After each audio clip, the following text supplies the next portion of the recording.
Video davomida Bu shifobaxsh meva insonni stressdan himoya qiladigan tabiiy birikma ham hisoblanadi. Anor shirin meva bo'lishiga qaramay, uni hattoki qandli diabetga chalinganlar ham iste'mol qilishi mumkin. Ko'plab kosmetik mahsulotlar tarkibida anor ekstrakti bo'lishi ham bejiz emas. Anor yeganingizda danaklarni tuflab yubormang. Tadqiqotlar natijasida anor sharbati prostata saratonining rivojlanishini sekinlashtirishi aniqlangan. Me'yordan ortiq iste'mol qilinganda anor sog'ligingizga salbiy ta'sir etishi ham mumkin. Anor tanin moddasiga boyligi sababli qabziyatni kuchaytiradi. Anorni qanday tanlash lozim? kanalimizga obuna bo'ling. Anor azal-azaldan sharqda barcha mevalarning shohi deb atalgan. Uni qadim zamonlardan beri sevib iste'mol qilishadi. Chunki anor yer yuzidagi eng foydali mevalardan biri hisoblanadi. Uning tarkibida turli-tuman vitaminlar, biriktiruvchi to'qimalar, mikroelementlar mavjud.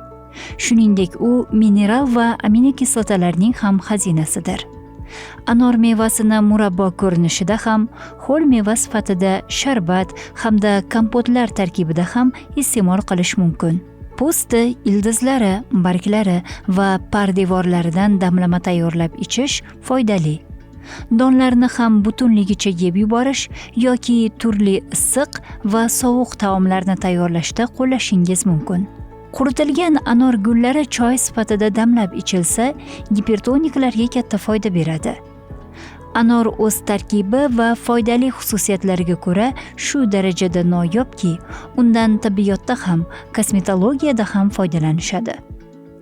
Anor kam kaloriyali mahsulot, shuning uchun u parhezga amal qiluvchi va tanasining holatiga e'tibor beruvchilar uchun ideal darajada mos keladi. Quvvat darajasi kamligiga qaramay, ushbu meva vitaminlarga boyligi sababli inson salomatligi uchun juda foydali. Anor A, C, E, P vitaminlari va mikroelementlarga boy meva hisoblanadi. Shuningdek, uning tarkibida B guruhi vitaminlari B6 va B12 hamda kaliy, kalsiy, fosfor va temir minerallari ham bor. Ushbu yorqin va sersuv mevaning tarkibidagi C vitamini va boshqa antioksidantlar immunitet tizimi hamda arteriyalarning ichki qoplamini mustahkamlaydi. Ayniqsa sovuq mavsumda organizmni turli virus va infeksiyalardan himoya qilish uchun anor sharbatini iste'mol qilish tavsiya etiladi. Chunki C vitamini infeksiyaga qarshi kurashda yordam beradi. Shuningdek, anor tarkibidagi polifenollar virus va bakteriyalarning ko'payishini sekinlashtiruvchi tabiiy antibakterial vosita sanaladi. U tanadagi yallig'lanish jarayonlarini kamaytirib, umumiy sog'liq holatini yaxshilaydi. Ushbu mevadagi B guruhi vitaminlari asab tizimi impulslarining mushaklarga yetib borishini faollashtiradi. Ya'ni B guruhi vitaminlarining birikmasi asab tizimi uchun juda foydali. Shu bois anor mevalaridan odamni tinchlantirib, asabiy zo'riqishning oldini oladigan choy tayyorlash mumkin. Buning uchun pishgan mevani po'stlog'i va pardevorlarini quritish lozim. Undan keyin esa choy yoki boshqa ichimlikka maydalangan quruq anordan biroz qo'shish kerak. Bu shifobaxsh meva insonni stressdan himoya qiladigan tabiiy birikma ham hisoblanadi. Anordagi kaliy yurak faoliyatini asosiy mikroelementi bo'lib, qon bosimini me'yorda bo'lishini ta'minlaydi. Yurak mushaklarini oziqlantirishga yordam beradi va yurak urishini barqarorlashtirishda muhim rol o'ynaydi. Tadqiqotlarga ko'ra, anor iste'mol qilish yurak xastaligi xavfini kamaytirishi mumkin. Anor sharbati esa qon tomirlar devorini mustahkamlash, yallig'lanishni kamaytirish va qon aylanishini yaxshilashda yordam beradi. Ayniqsa gipertoniya, ya'ni yuqori qon bosimi bilan og'rigan insonlarga anor sharbati foydali bo'lib, u qon bosimini pasaytirish xususiyatiga ega. Eronlik olimlarning ta'kidlashicha, xotirani mustahkamlashda ham anorning ta'siri katta. Chunki u xolesterin miqdorini muvozanatga keltiradi. Bu esa qon tomirlarida ateroskleroz va Alsgeymer kasalligini rivojlanishini oldini oladi. Har kuni bir piyola anor sharbatini ichish esa qonni tozalash va yangilashga yordam beradi. Yurak qon tomiri tizimiga ijobiy ta'sir ko'rsatadi va shamollashning oldini oladi. Anor tarkibidagi antioksidantlar shuningdek organizmda glyukoza metabolizmini yaxshilaydi. Bu esa qandli diabet kasalligini oldini olishga yordam beradi. Shuningdek, yurak-qon tomir tizimi kasalliklarini bartaraf etishda, organizmda yog' to'qimalarini miqdorini kamaytirishda va yallig'lanishga qarshi ta'sir ko'rsatishda ham antioksidantlarning o'rni katta. Shu o'rinda qiziqarli fakt: ko'k choy anor mevalari bilan taqqoslanganda kamroq antioksidantlarga ega ekanligi aniqlangan. Tarkibida folik kislotasi va boshqa vitamin, mikroelementlar ko'pligi bois anor homilador ayollar uchun ham juda foydali. Ma'lumki, homila rivojlanishida va jarohatlardan keyin hujayra bo'linishi ko'payadi. Anor tarkibidagi folik kislotasi hujayra bo'linish jarayoni uchun kerak. U bolaning nerv tizimi rivojlanishiga yaxshi ta'sir ko'rsatadi. Tug'ruqdan keyingi davrda esa ona suti ko'payishiga yordam beradi. Italiyalik mutaxassislar anorning tarkibida oshqozon va 12 barmoqli ichak yarasini rivojlanishiga to'sqinlik qilib, yo'g'on ichakda surunkali yallig'lanishni kamaytiradigan bir qancha faol moddalar borligini isbotladi. Shu bois anor ovqat hazm qilish tizimiga ijobiy ta'sir ko'rsatadi. Bundan tashqari ushbu meva organizmdagi zararli bakteriyalarni yo'qotishga yordam beruvchi tabiiy antiseptik hisoblanadi. U ichak florasini me'yorlashtirishda, disbakteriozni oldini olishda foydalidir. Anor tarkibida dezinfeksiya ta'sirini ko'rsatuvchi moddalar ham bo'lib, u ichak buzilishlari, ich ketishiga qarshi kurashishda yordam beradi. Anorning eng mashhur xususiyatlaridan yana biri uning anemiyaga, ya'ni kamqonlikka qarshi kuchli qurol ekanligidir. Ya'ni bu meva gemoglobin miqdorini oshiradi. Gemoglobinga ratsiondagi temir miqdori va uning organizm tomonidan yaxshi so'rilishi katta ta'sir ko'rsatadi. Yuqorida aytib o'tganimizdek, anor tarkibida juda ko'p C vitamini mavjud bo'lib, u ushbu elementning so'rilishiga yordam beradi. Shuning uchun anor yoki uning sharbatini muntazam iste'mol qilish anemiyadan himoya qilishi mumkin. Tadqiqotlardan biri shuni ko'rsatdiki, anor sharbatining 500 ml dozasi 2 hafta davomida har kuni ichilsa, qizil qon hujayralari sonini oshiradi va gemoglobin darajasi ko'tariladi. Kamqonlikda kuniga 3 mahal biroz suv bilan aralashtirilgan yarim stakan anor sharbatini ovqatdan oldin iste'mol qilish maqsadga muvofiqdir. Anor shirin meva bo'lishiga qaramay, uni hattoki qandli diabetga chalinganlar ham iste'mol qilishi mumkin. Qondagi shakar miqdorini kamaytirish uchun 60 tomchi anor sharbatini kuniga 4 mahal ovqatdan oldin iching. Ushbu meva tarkibidagi kalsiy esa suyak mineral zichligini mustahkamlaydi, tog'aylar holatini yaxshilaydi. Tog'ay to'qimalaridagi shikastlanishlar turli xil kasalliklarda, shu jumladan artroz va reumatoid artritda kuzatiladi. Bu ikkala kasallik ham vaqt o'tishi bilan harakatchanlikni cheklashga olib keladi. Anor ekstraktidan olingan polifenollar yallig'lanish bilan kurashishga yordam beradi. Tog'aylar holatiga va suyak bo'g'im faoliyatiga ijobiy ta'sir ko'rsatadi. To'qimalarda mikrotsirkulyatsiyani yaxshilashi evaziga ushbu meva jismoniy mashqlar vaqtida charchashni sekinlashtiradi va samaradorlikni oshiradi. Anor to'qimalarda qon aylanishini yaxshilaydigan nitratlarning manbai hamdir. Bu meva po'stlog'ining qaynatmasi yoki sharbatidan angina va faringitda tomoq hamda og'iz bo'shlig'ini chayqash uchun foydalansangiz bo'ladi. Negaki u og'iz va tomoqni zararli mikroblardan tozalaydi. Anor yoshlik mevasi deb ham ataladi.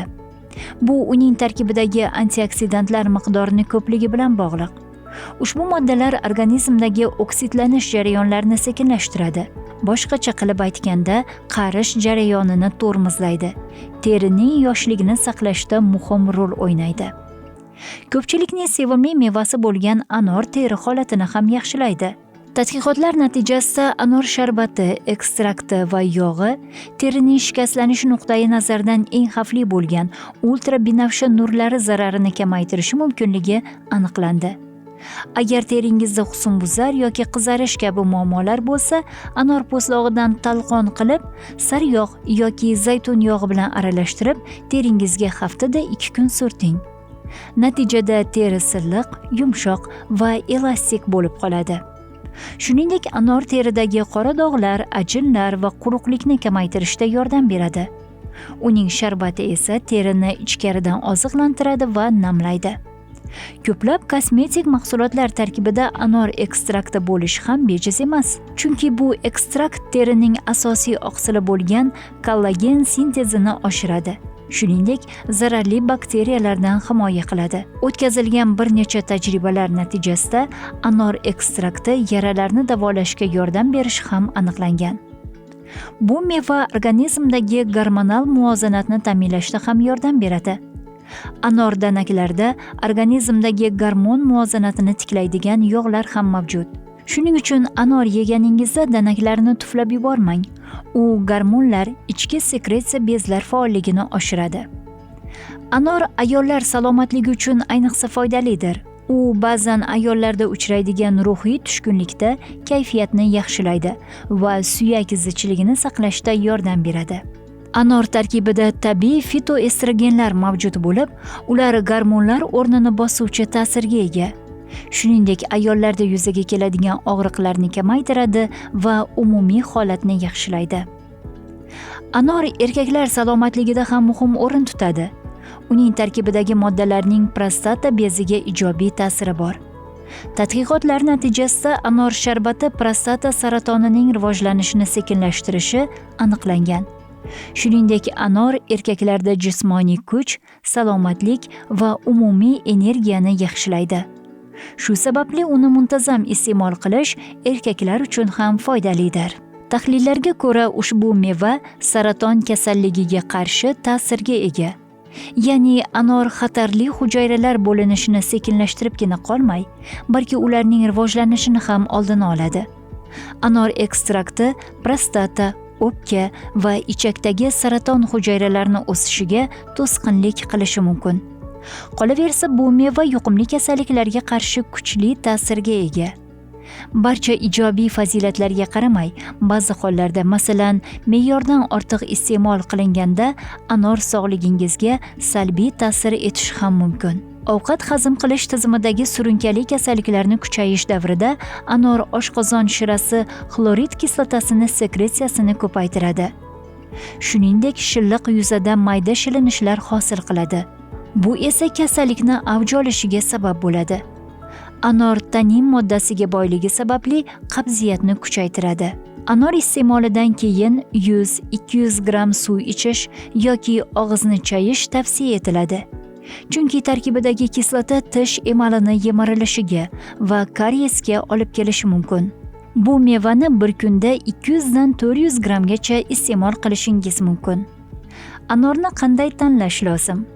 Anor ko'rinishidan ko'ra og'irroq bo'lishi kerak. Bu uning suvliligini anglatadi.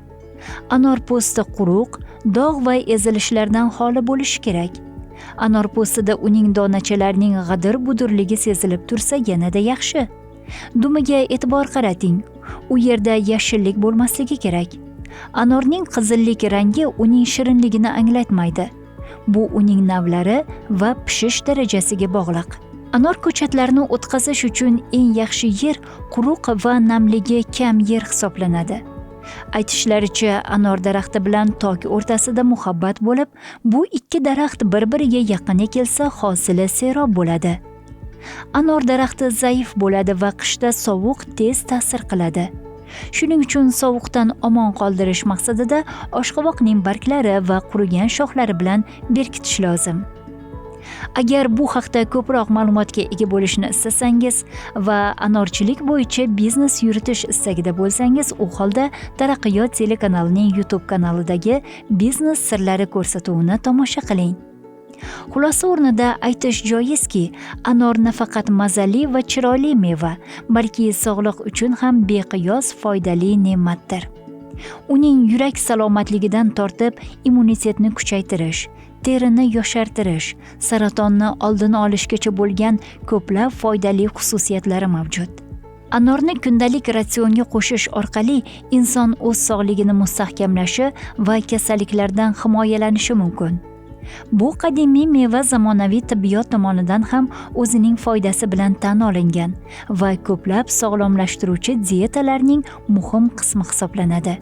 Shunday ekan, bozor yoki do'konlarga tashrif buyurganingizda albatta anor sotib oling va iste'mol qiling.